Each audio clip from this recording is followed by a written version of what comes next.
Oke, siap ya. Bismillahirrahmanirrahim. Mana kok tidak? Oke, kita lanjut ke pengujian hipotesis. Pengujian hipotesis itu, ya, sebelum dimulai, minta tolong dipimpin doa supaya perkuliahan kita hari ini dimudahkan dan juga lancar. Tadi pagi sempat ada gangguan soalnya yang kelas A. Siapa yang mau pimpin doa?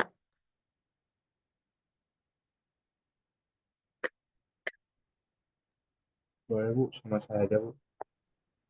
Oke, Kang Rama. Mengawali perkuliahan pada sore hari ini, alangkah baiknya kita berdoa supaya diberi kemudahan. Dan ilmu yang kita terima bisa bermanfaat untuk kita semua. Berdoa dipersilakan,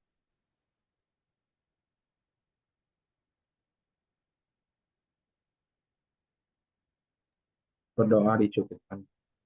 Terima kasih Bu. Oke, sami-sami. Terima kasih Kang Rama. Bismillah ya, pelan-pelan. Kalau tentang hipotesis sendiri, kalian pernah mendengar istilahnya atau pernah belajar bahkan? Pernahkah? Pernah mendengar aja Bu? Mendengar aja ya. Oh ya, jangan lupa mengisi presensi ya. Mengisi presensi dan konfirmasi kehadiran dosen. Juga cek kesesuaiannya sama RPS. Ini ya. Pengujian hipotesis, tadi ada pendahuluan dulu yang sekarang kita akan bahas ya, jenis-jenis hipotesisnya ada apa aja. Terus sama pengujian, ada pengujian hipotesis rata-ratanya, proporsi, varians, dan untuk dua populasi. Nah, kebetulan yang rata-rata ini banyaknya sih dicontoh soal aja, dicontoh studi kasus. Jadi nanti mungkin beberapa aja yang dibahas ya, beberapa aja yang dibahas di pengujian rata-rata. Karena untuk proporsi, varians, dan dua populasi juga lumayan banyak. Tapi kalau misalkan nanti teman-teman butuh apa ya, Bu kayaknya pengen ada penjelasan lanjutan. Kan biasanya saya adakan pengantar dulu, nanti teman-teman kan belajar mandiri. Tapi kalau misalkan nanti mau ada sesi apa namanya daring lagi untuk pembahasan penjelasannya silahkan. Cuma mungkin harus di minggu ini juga ya, karena sekarang pertemuan ke-7 harusnya. Pertemuan ke-7. Kalau mata kuliah lain gimana? Udah pertemuan keberapa? Sama Sama, Bu, sama. ada yang masih ke-6 Sama, juga sih. oh ada yang masih ke-6, tapi kebanyakan ke-7 ya. Ya Bu, betul. Berarti kan minggu depan kalian harus ikut on the track lah, harus UTS berarti. Oke, kita lanjutkan. Ini sudah recording ya.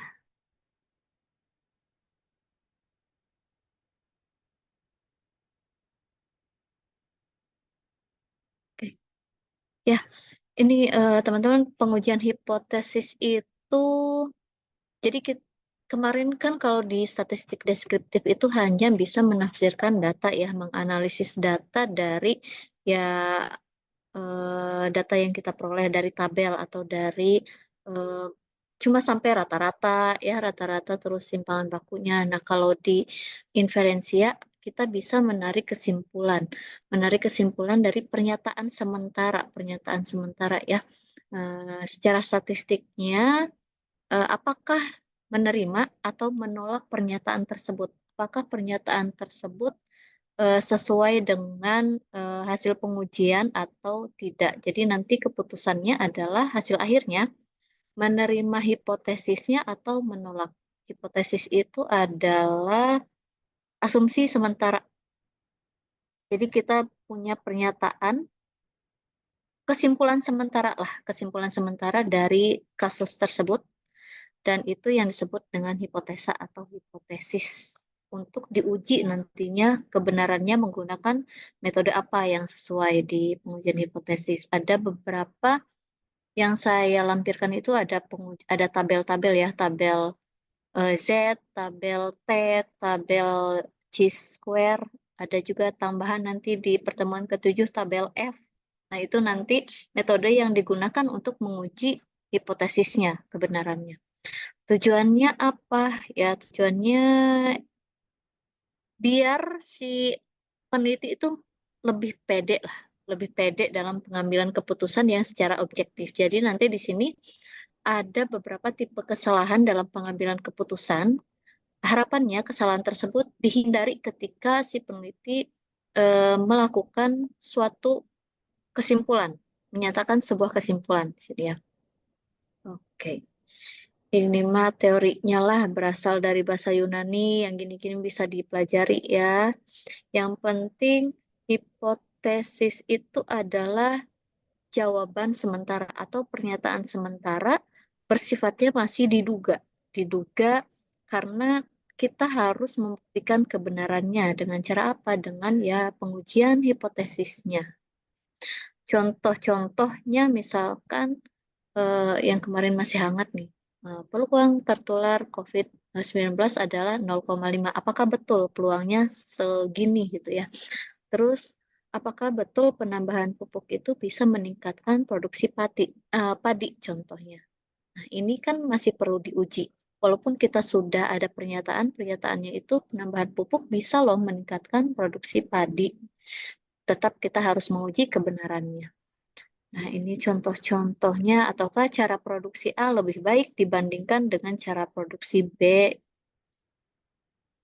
Semua praduga ini kita harus uji kebenarannya, apakah salah, menggunakan apa, dengan cara riset ya, riset atau observasi, atau literatur review juga bisa. Kalau literatur review sangat jarang, karena kita harus mengumpulkan literatur-literatur yang berhubungan dengan hasil ini ya, dengan studi kasusnya. Oke. Jadi pengujian hipotesis itu prosedur, jadi ada 5 langkah nanti dalam pengujian hipotesis, ada 5 langkah. Prosedurnya harus dilakukan semua. Tujuannya apa? Untuk memutuskan apakah menerima atau menolak hipotesis mengenai parameter populasinya. Jenis-jenis hipotesis ada dua ya. Jenis-jenis hipotesis ada dua. Ada H0 atau bisa juga dituliskan HO ya, atau nol hipotesis, dan juga H1 atau HA. Jadi kalau kalian tuliskannya H0 berarti pasangannya, karena hipotesis ini harus berpasangan. Kalau tulisnya H0 berarti pasangannya H1. Tapi kalau kalian tulisnya HO, pasangannya HA ya, atau alternatif hipotesis. Nah, untuk yang H0 ini sebenarnya masih banyak yang keliru juga dalam menentukan hipotesis 0 dan hipotesis satunya.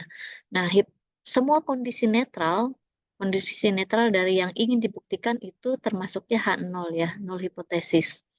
Nah, atau suatu pernyataan atau anggapan yang ingin kita tolak. Kalau ini masih rancu sih, jadi nanti kalian mengacunya ke kondisi netralnya aja, kondisi netral yang ingin kita buktikan pernyataannya ya. Atau hipotesis yang menyatakan tidak adanya hubungan antar dua variabel atau lebih, ya tidak ada perbedaan. Kalau tidak ada hubungan, tidak ada perbedaan kan intinya adalah ke kondisi netral. Itu dituliskannya ini H0. H0 itu biasanya ada tanda sama dengan. Kalau disimbolkan ya ada tanda sama dengan. Mau lebih dari sama dengan itu juga termasuknya H0. Tapi kalau lebih dari saja tanpa ada sama dengan sudah termasuk H alternatif ya, alternatif hipotesisnya. Oke, sekarang ke H1. H1 itu kondisi yang ingin kita benarkan dengan pengujian hipotesa, atau kalau bingungnya mana yang adanya hubungan gitu ya, atau adanya perbedaan antara variabel 1, variabel 2, atau kelompok 1, kelompok 2, atau proses produksi 1, proses produksi 2, itu masuknya ke alternatif hipotesa. Penulisannya ada yang contohnya pasangannya. Kalau H0-nya sama dengan, berarti H1-nya tidak sama dengan. Ya, berarti kan ada perbedaan ya, atau ada hubungan. Terus kalau H0-nya lebih dari sama dengan, misal, berarti H1-nya kurang dari atau lebih dari. Jadi contoh-contoh, H0 itu kondisi netral, Kalau H1 itu adanya perbedaan lah, adanya hubungan antara beberapa variabel misalkan. Jenis-jenis hipotesis ada deskriptif, komparatif, dan asosiatif. Nah, jadi kalau yang deskriptif itu cuma ada satu populasinya, berarti ya ada satu populasinya. Eee, ini contoh-contohnya ya, contoh yang deskriptif. Seberapa tinggi produktivitas alat tangkap, gillnet misalkan, atau berapa lama umur teknis mesin packaging. Ini deskriptif. Jadi nanti perumusan hipotesisnya dari contoh ini adalah yang pertama, misalkan, namanya juga praduga ya, produktivitas gillnet mencapai 8 tol. Ini kan masih asumsi sementara yang perlu kita buktikan ya kebenarannya. Terus yang keduanya, umur teknis mesin packaging mencapai 5 tahun. Berarti kalau tidak sampai 5 tahun itu termasuk H1 tulisnya. Ya, kondisi netralnya adalah tuliskan H0. Terus kalau yang komparatif, jadi kita membandingkan satu variabel atau lebih, atau dari satu sampel atau lebih. Pokoknya ada perbandingan di sana. Contohnya, apakah ada perbedaan produktivitas produksi di PT A dan di PT B? Ya, jadi kita membandingkan hasil produksi dari PT A dan PT B. Kalau yang kedua, apakah ada perbedaan efektivitas penggunaan traktor tangan dan traktor roda 4? Nah, dari pertanyaan ini kita buat rumusan hipotesisnya. Rumusan hipotesisnya H0 itu kondisi netralnya ya. Kalau kondisi netralnya kan tidak terdapat perbedaan produktivitas produksi di PT A dan PT B. Berarti H0-nya mu1 sama dengan mu2.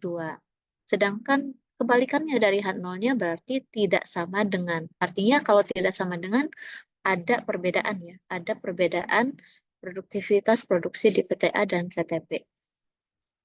Terus untuk yang nomor 2, apakah ada perbedaan efektivitas traktor tangan dengan traktor roda 4?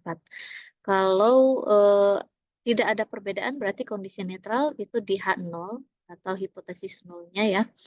Dari hipotesis alternatifnya berarti ada perbedaan atau tidak sama dengan.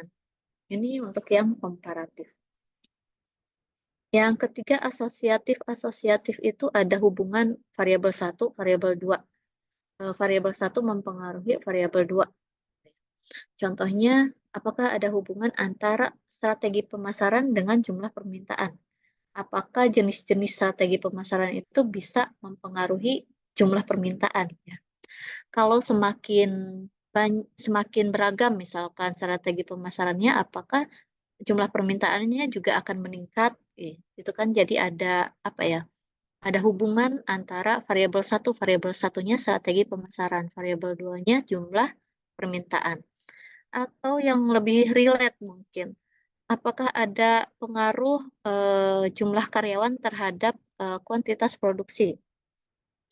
Ya, ini apakah jumlah karyawan itu berpengaruh ke kuantitas produksinya? Jadi adanya hubungan ya. Kalau H0-nya kondisi netralnya berarti tidak ada hubungan, artinya sama aja ini. Sama aja, terus kalau yang H-nya tidak sama dengan, artinya ada hubungan antara strategi pemasaran dengan jumlah permintaan. Beberapa contoh rumusan hipotesis. Jadi ada 3 jenis ya, deskriptif, komparatif, dan juga asosiatif.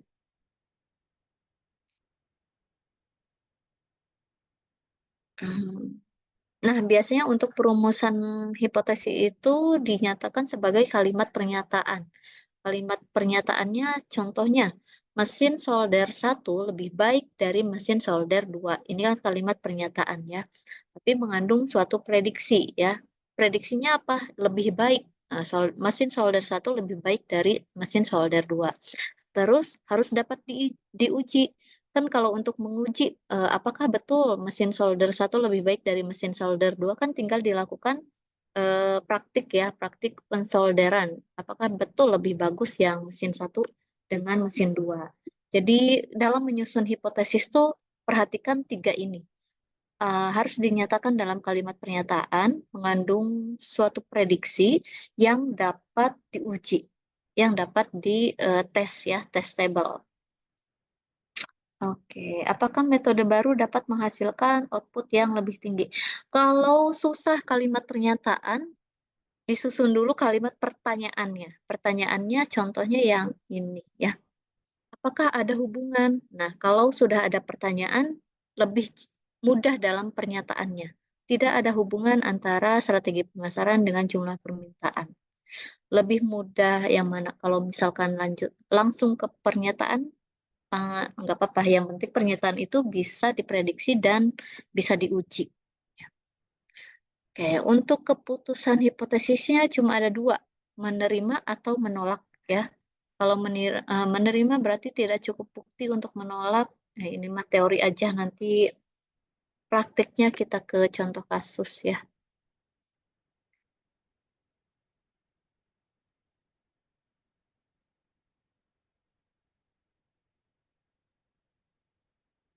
Ah.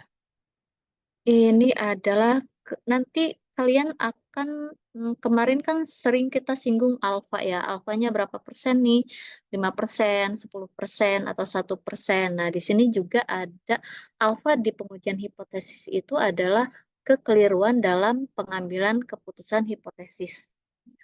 Jadi ada keputusannya misalkan terima hipotesis ya, atau tolak hipotesis. Nah, ada di sini disebutnya kekeliruan tipe 1. Tipe 1 itu alfa ya. Alfanya jika ternyata hipotesisnya benar.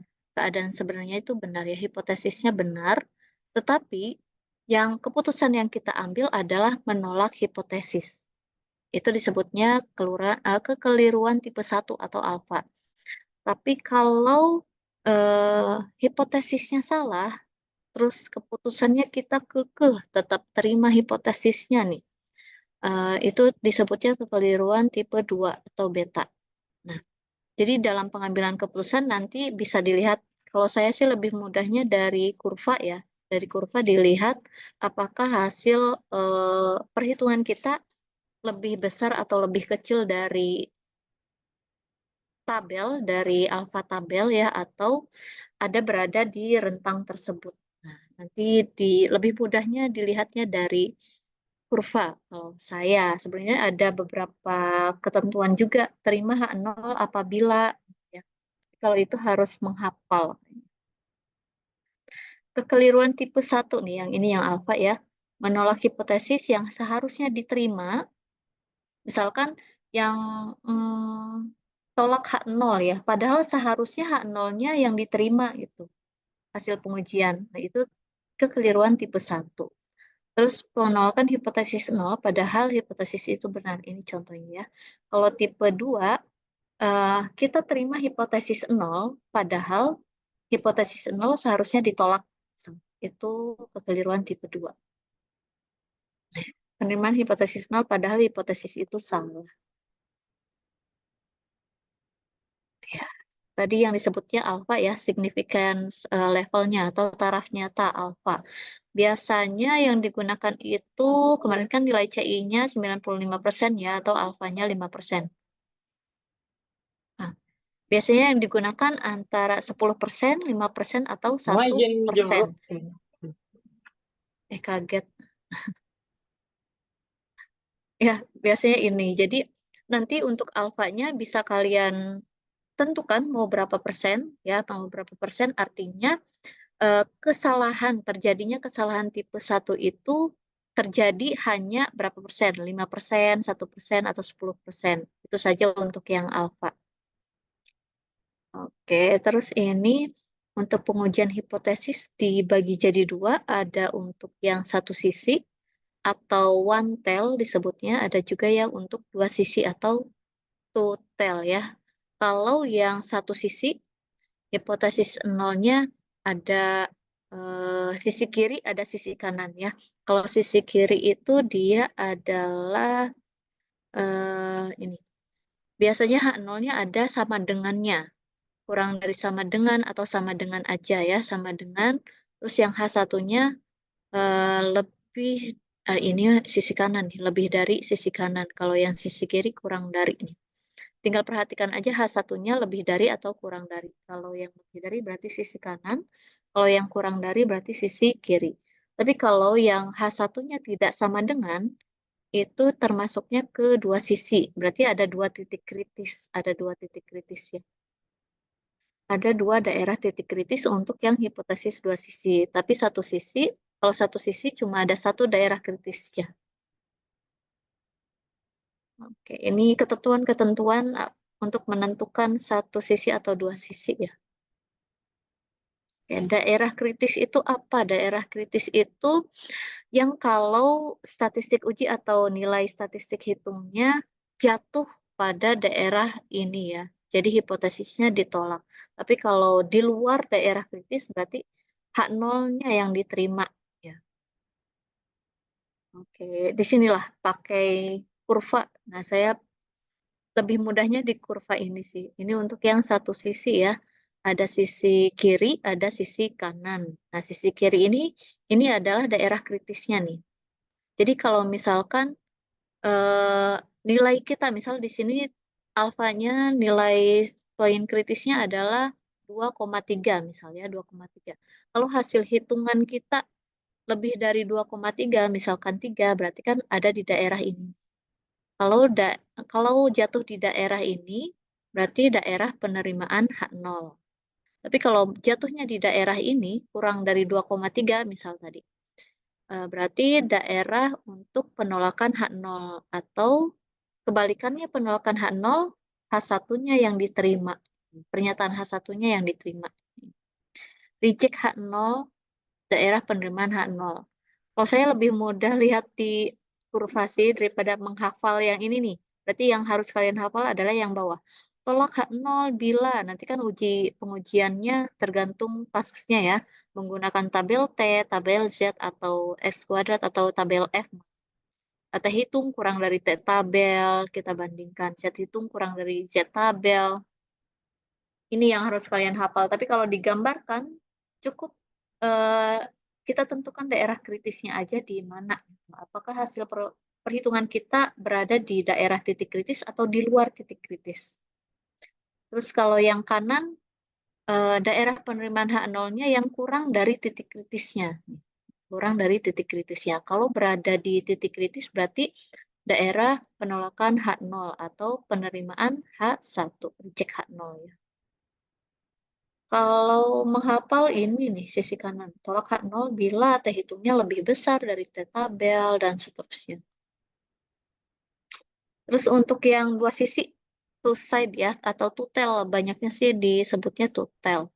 Jadi ada dua titik kritisnya atau poin kritisnya. Jadi nanti untuk perhitungannya juga alfa per 2. Alfa per 2 ya, alfa per 2. Nah kalau jatuh di daerah sini, tengah-tengah, berarti ini adalah daerah penerimaan H0 yang putih ini. Tapi kalau jatuh di antara dua sisi ini nih, mau satu sisi kayak mau dua sisi ya, mau sisi kiri atau sisi kanan, berarti daerah sudah masuk ke daerah penolakan H0 atau penerimaan H1. Ya. Tapi kalau jatuhnya di antara ini berarti penerimaan H0. Daripada nanti harus menghafalkan ini nih, menghafalkan ini. Lebih sulit menghafal yang ketentuan-ketentuan ini. Tapi kalau kalian gambarkan kurvanya, akan lebih mudah dalam menentukan suatu keputusannya. Untuk langkah-langkahnya ada 5. Ada 5.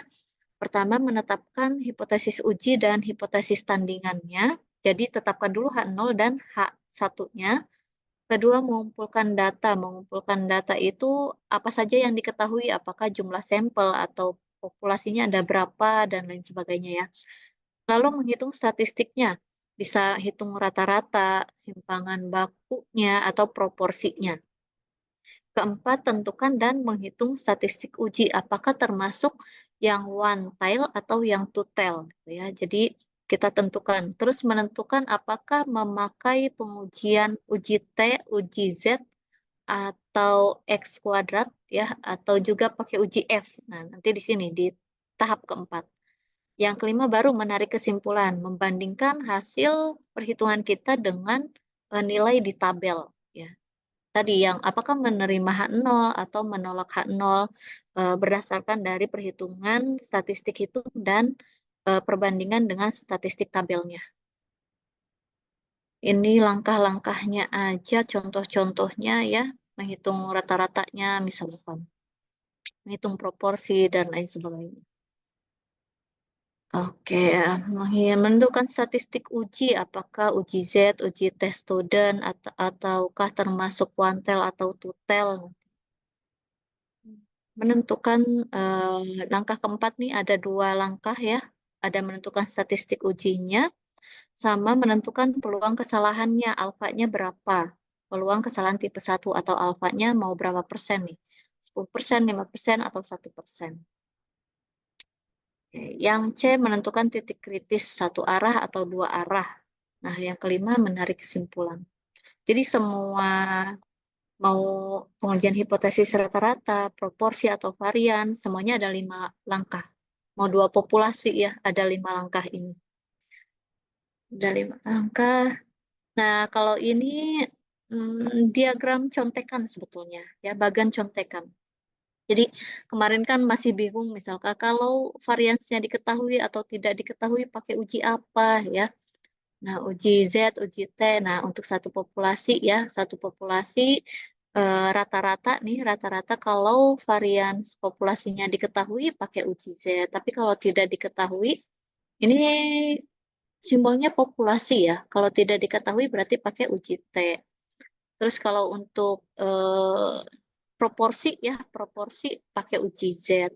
Kalau untuk 2 populasi, nanti nih pertemuan ke-7 yang kita bahas nih, untuk menghitung selisih rata-ratanya, jika varians dari populasi 1 dan 2-nya diketahui, pakainya uji Z kondisi 1. Nanti ada beberapa kondisi juga untuk yang 2 populasi, untuk rata-rata nih. Kalau tidak diketahui, dibagi 2 lagi, apakah untuk yang variansnya sama atau tidak sama. Ya, uji T kondisi 2, uji T kondisi 3.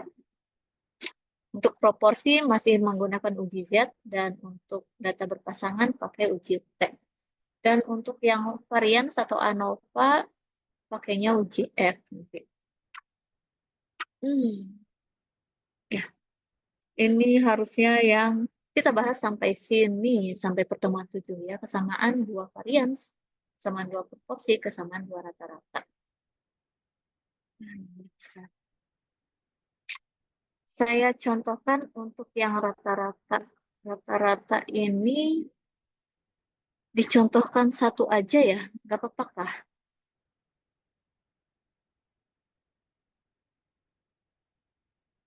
Nah, yang 2 sisi dan 1 sisi ya, 1 sisi dan 2 sisi nih saya contohkannya. Contohnya untuk yang rata-rata ini, pengusaha lampu pijar A mengatakan bahwa lampunya bisa tahan pakai sekitar 800 jam. Terus akhir-akhir ini timbul dugaan bahwa masa pakai lampu itu sudah berubah, sudah tidak 800 jam lagi.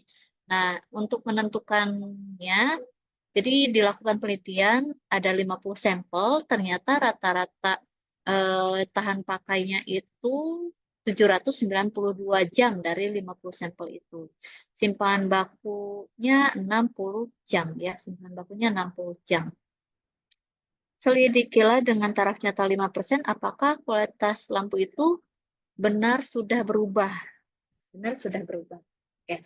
Langkah pertama, tentukan hipotesisnya dulu. Tentukan hipotesisnya ya. Jadi di sini ada hipotesis nolnya adalah kita akan cari rata-ratanya ya. Rata-ratanya kondisi netralnya masih sama ya, sama dengan 800 jam. Sedangkan hipotesis tandingannya berarti kalau sudah berubah, berarti kan sudah tidak sama dengan 800 jam lagi.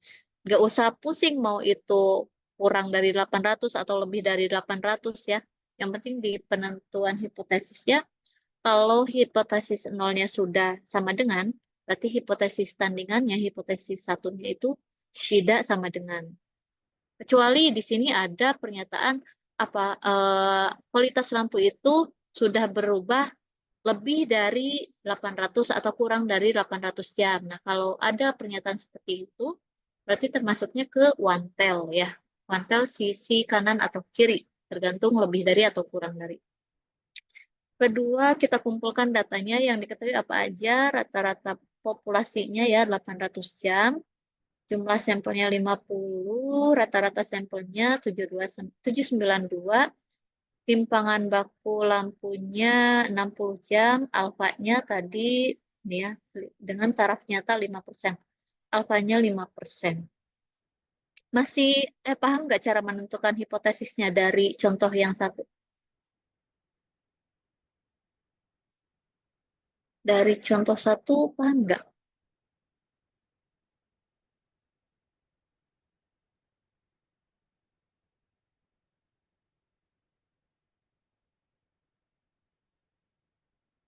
Halo? Paham, Bu? Oh, paham ya? Paham ya? Paham, Bu. Siap. Langkah ketiga baru menghitung statistiknya. Rata-ratanya tadi kan sudah diketahui ya, rata-ratanya terus simpangan baku populasinya juga diketahui, jadi tidak perlu dihitung kembali. Tapi kalau belum diketahui, kalian harus hitung dulu rata-ratanya berapa, simpangan bakunya atau variansnya berapa. Nah, langkah keempat eh, menentukan dan menghitung statistik ujinya. Yang pertama menentukan statistik uji ya. Karena ragam populasinya diketahui dan ukuran sampelnya tadi kan 700 termasuk sampel besar ya. Maka pakai uji Z, pakai uji Z ini. Jadi untuk rumusnya sama dengan kemarin untuk Z hitungnya. X bar min rata-rata populasi dibagi kesimpulan baku populasinya dibagi akar N. Kalau di hasilnya negatif 0,94 ya. Negatif 0,94. Lihat gitu. Terus alfanya 0,05.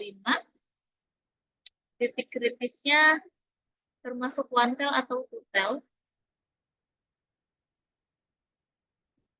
Termasuk yang satu sisi atau dua sisi. Dua sisi, Bu. Dua sisi kenapa? Ada dua. Ada dua apanya? Ada dua apanya? Dua arah, Bu. Titik kritis, coba. Titik kritis ya. Oke. Tapi kan di pernyataannya nggak ada menyatakan itu ada dua arah ya. Kata kuncinya nanti di sini teman-teman perhatikan yang H1-nya. H1-nya apakah tidak sama dengan atau lebih dari atau kurang dari. Kalau tidak sama dengan berarti itu sudah pasti termasuknya ke dua sisi. Tapi kalau lebih dari berarti satu sisi sisi kanan. Kalau kurang dari satu sisi sisi kiri. Itu aja untuk menentukan. Kalau di sini kan nggak ada pernyataan termasuk ke dua sisi itu nggak ada ya. Jadi kata kuncinya di rumusan hipotesisnya. Karena ini tidak sama dengan jadi termasuknya ke yang total.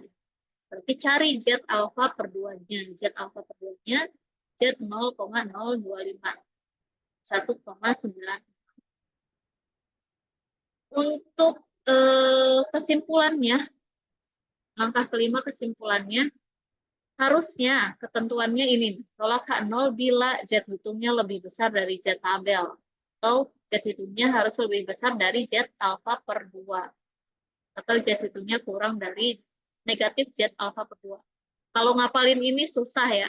Saya susah menghafalkan. Jadi, kalau lihat di kurvanya, tinggal gambarkan aja titik kritisnya di mana.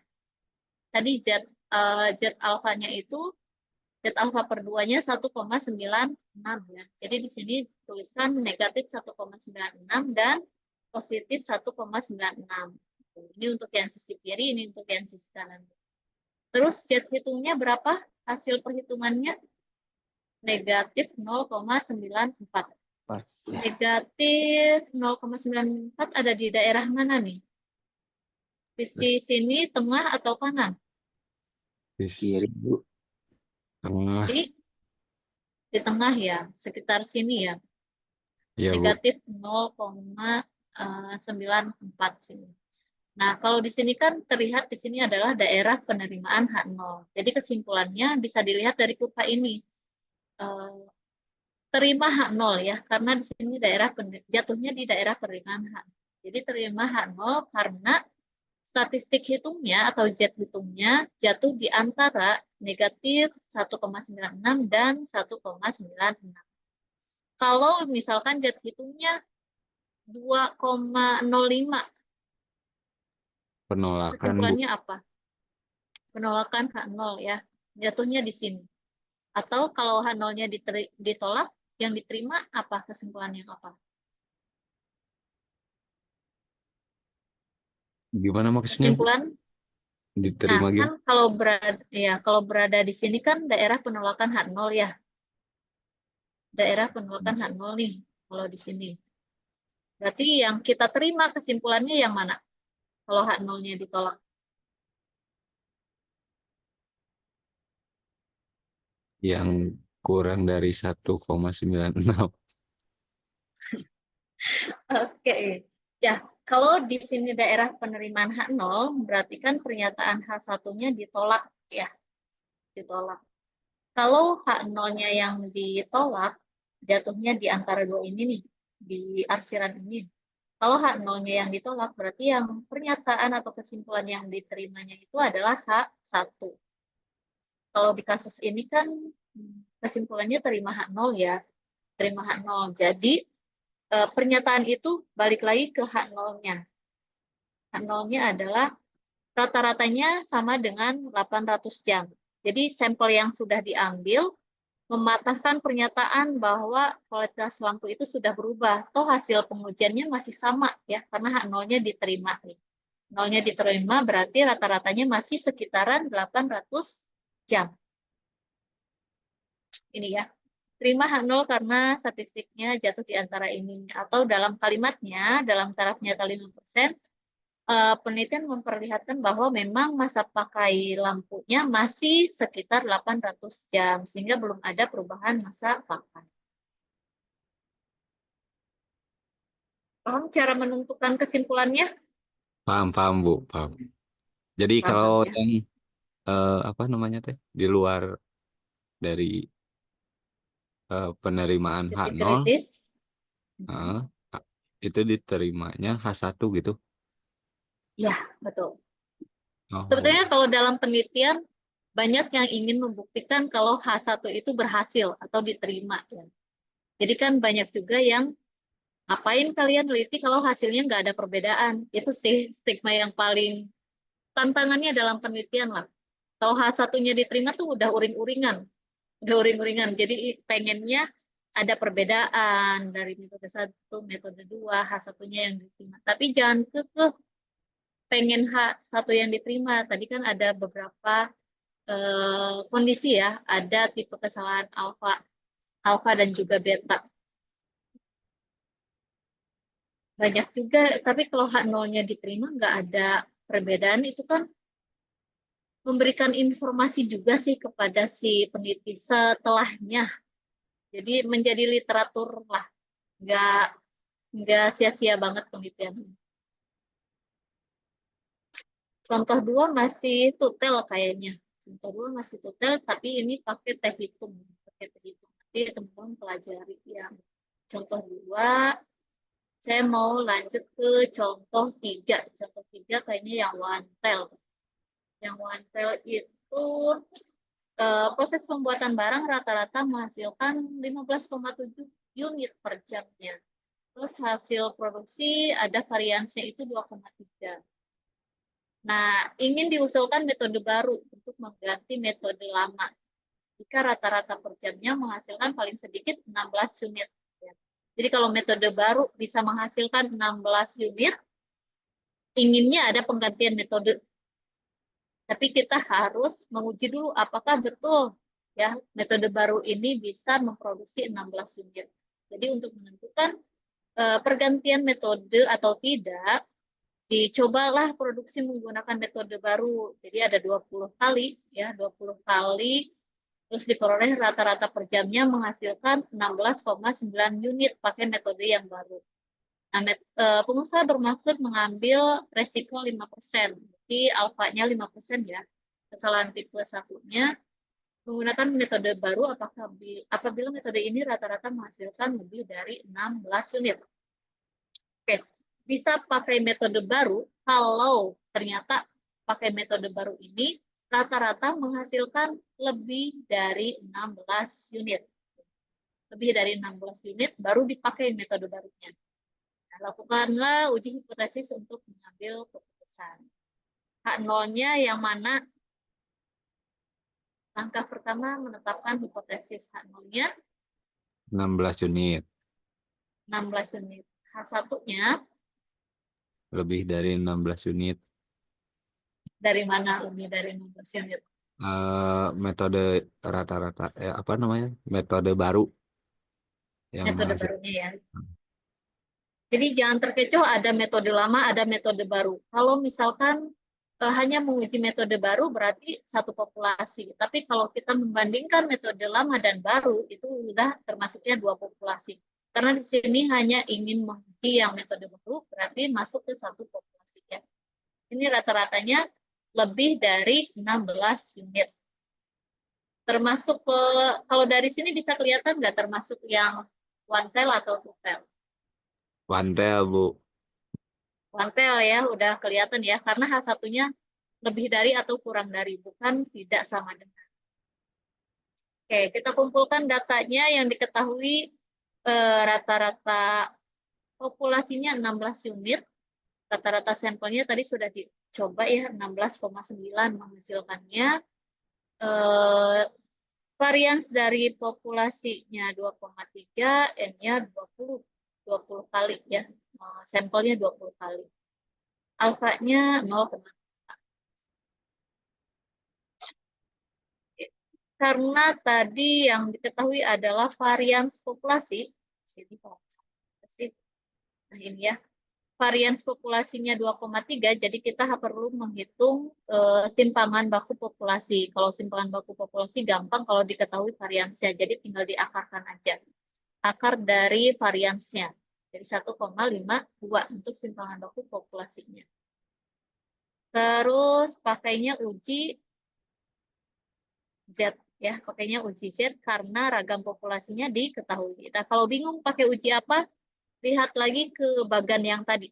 Ke bagan yang tadi ada beberapa ketentuannya ya, pakai uji Z kalau ragam populasi diketahui, kalau tidak diketahui pakainya uji T. Oke, kita hitung ya Z hitungnya pakai rumus yang sama. Rata-rata sampel dikurangi rata-rata populasi dibagi simpangan baku populasi dibagi akar N. Kalau dihitung 2,65 untuk Z hitungnya. Alfanya 0,05 ya. Menentukan titik kritis langkah keempat, tapi yang ketiga, satu arah uji. Kalau satu arah alfanya tidak perlu dicari alfa per 2, karena kan hanya satu sisi ya. Jadi sini tinggal cari aja Z alfanya untuk yang 0,05. Kalau yang alfa per 2 berarti harus dibagi, dibagi 2. Kayaknya ini interpolasi, cara interpolasinya ada di pertemuan berapa ya contohnya ya. Diperoleh nilai Z-nya 1,645. 1,645. Oke, kita buatkan kurvanya. Ya. Kalau dibuatkan kalau ketentuannya dilihat kalimat ketentuannya tolak H0 bila Z hitung lebih besar dari Z tabel. Kalau kita lihat di kurva, kita tentukan aja titik kritisnya karena sisi kanan, berarti di sini ya 1,645 nih Z alfanya. Z alfanya 1,645. Terus Z hitungnya berapa? 2,65 ya. Kalau dilihat di sini, Z hitungnya lebih besar atau lebih kecil dari Z alfa? Lebih besar, Bu. Lebih besar berarti ada di daerah mana? Penolakan. Penolakan H0. Kesimpulannya, Kesimpulannya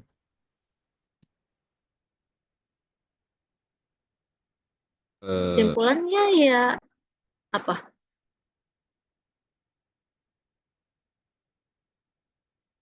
kesimpulannya ya tolak H0 ya. Tolak H0 atau terima H1 ya. Oke, kalian coba susun kalimat dari hipotesis ini. Tadi kan yang ditolak H0, yang diterima H1. Berarti susun dari kalimat ini nih, H1 nih.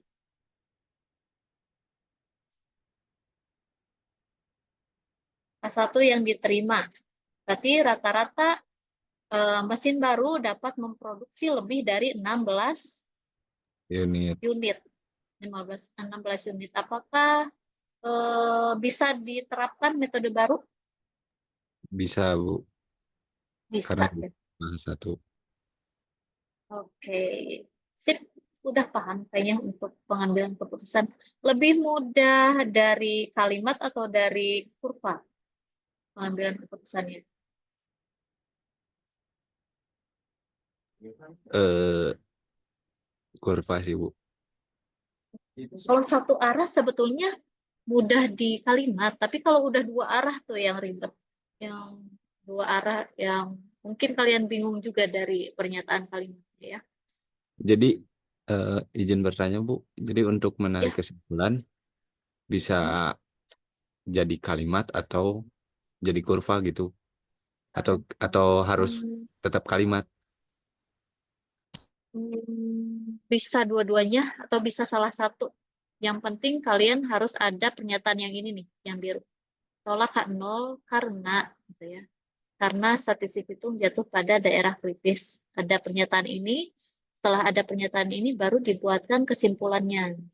Kesimpulannya, metode baru dapat menggantikan metode lama karena memproduksi lebih dari 16 produk rata-ratanya.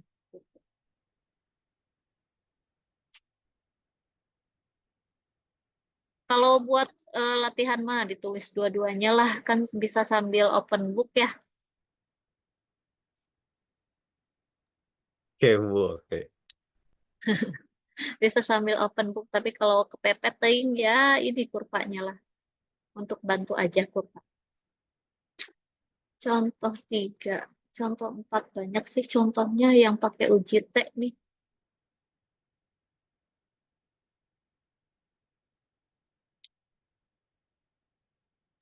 Jadi Bu untuk jawabannya boleh pilih Bu ya, Pilih apa? yang antara kurva sama yang itu kalimat.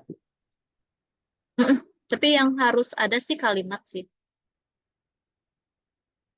Kalimat kurva itu hanya untuk make sure kalian yakin lah. Jadi untuk bahan bantu aja dalam pengambilan keputusan. Pengambilan kesimpulan.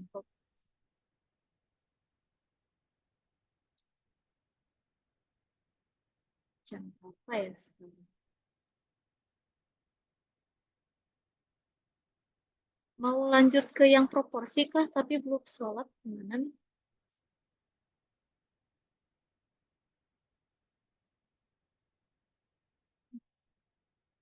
Yang penting yang saya harapkan sih kalian bisa paham dulu cara apa ya? Cara menyusun hipotesisnya. Jadi mentransformasikan dari kalimat menjadi rumusan hipotesis, terus mengetahui langkah-langkah pengujian hipotesisnya sampai yang paling kritis adalah menentukan uji statistiknya ya, pakai uji Z, uji T atau uji X kuadrat atau uji F gitu. Terus cara mengambil kesimpulannya, cara menentukan kesimpulannya apakah tolak H0 atau terima H0 gitu sampai ke mendeskripsikannya menjadi kalimat kesimpulan.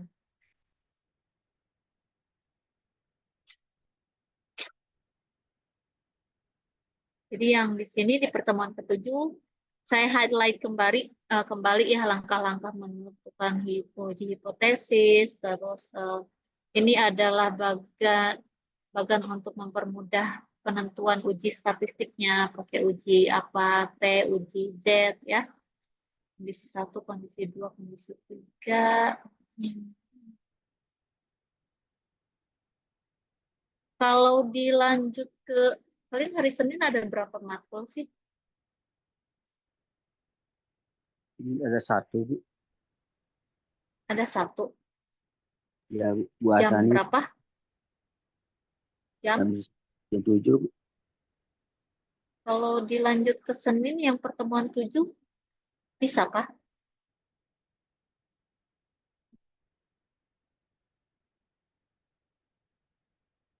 Pertemuan 7 itu bahas proporsi. Tadi kan baru rata-rata ya. Terus nanti proporsi, varians, dan kemudian kesamaan kalau untuk dua populasi.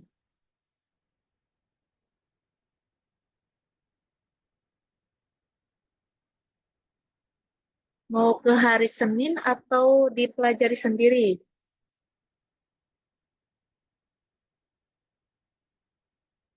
YouTube aja Bu. YouTube aja. Yang lain gimana? Iya Bu, Boleh. Iya Bu, Boleh, Bu. di YouTube aja. Oke, YouTube dulu ya. YouTube Iya. dulu. Ada yang mau ditanyain mungkin diskusi di grup gitu aja Bu. Nah, kalau yang ingin ditanyakan, kita adain sesi Zoom lagi.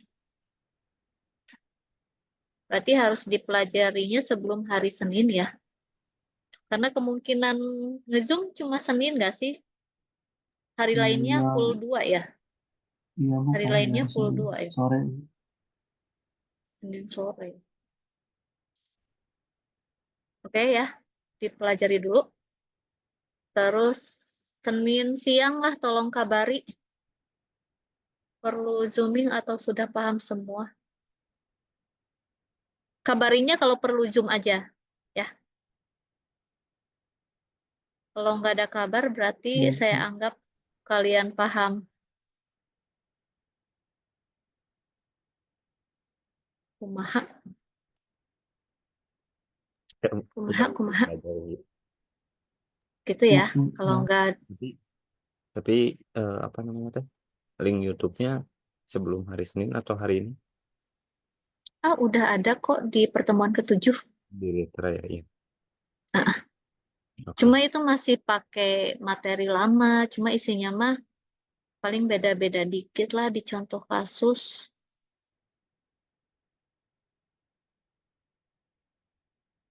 Yang tadi pagi belum selesai juga. Yang pertemuan 7 baru sampai ke mana tadi pagi tuh ya dia. Nah, rata-rata hmm,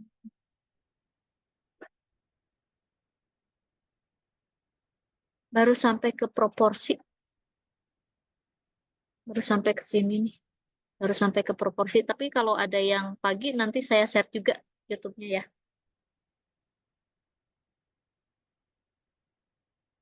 Baik Bu. Jadi baru sampai sini, variansnya mau dibahas besok nih sama yang kelas pagi. Oke, itu aja ya teman-teman. Nanti untuk UTS-nya kalian bisa print materi atau mau lengkapin catatan juga bisa. Karena UTS-nya open book ya, open catatan. Pencatatan lah. Pencatatan, tapi kan kalian juga harus paham ini tuh termasuk materi yang mana nih. Jadi harusnya minggu depan UTS sih. Tapi di jam yang sama ya, jam kuliah. Belum ada tugas loh, belum ada tugas. Jadi dipelajari latihan-latihannya. Kalau bisa ya dikerjakanlah latihan-latihan di tiap pertemuan.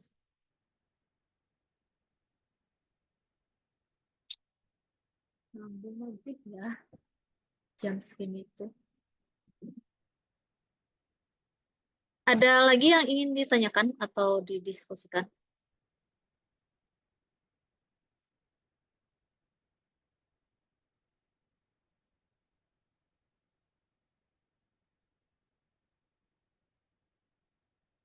Aman ya?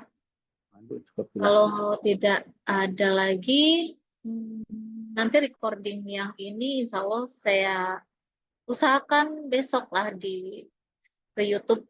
Nanti saya lampirkan juga dengan yang kelas A.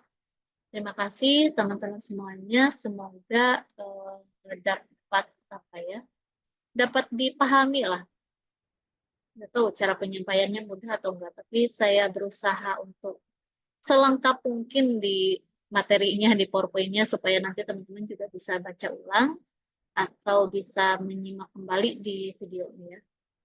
Ya, PR-nya nanti Senin tolong konfirmasi apakah perlu Zoom lagi atau tidak. Kalau tidak ada konfirmasi berarti saya anggapnya sudah paham ya dari video. Untuk UTS disiapkan catatannya. Itu aja sih. Ya, terima kasih. See you next week dalam UTS lah. Dalam keadaan UTS, semoga kalian siap di mata kuliah yang lainnya juga ya. Assalamualaikum warahmatullahi wabarakatuh. Sehat selalu teman-teman semuanya. Terima kasih Bu. Waalaikumsalam. Waalaikumsalam warahmatullahi wabarakatuh. Terima kasih Bu.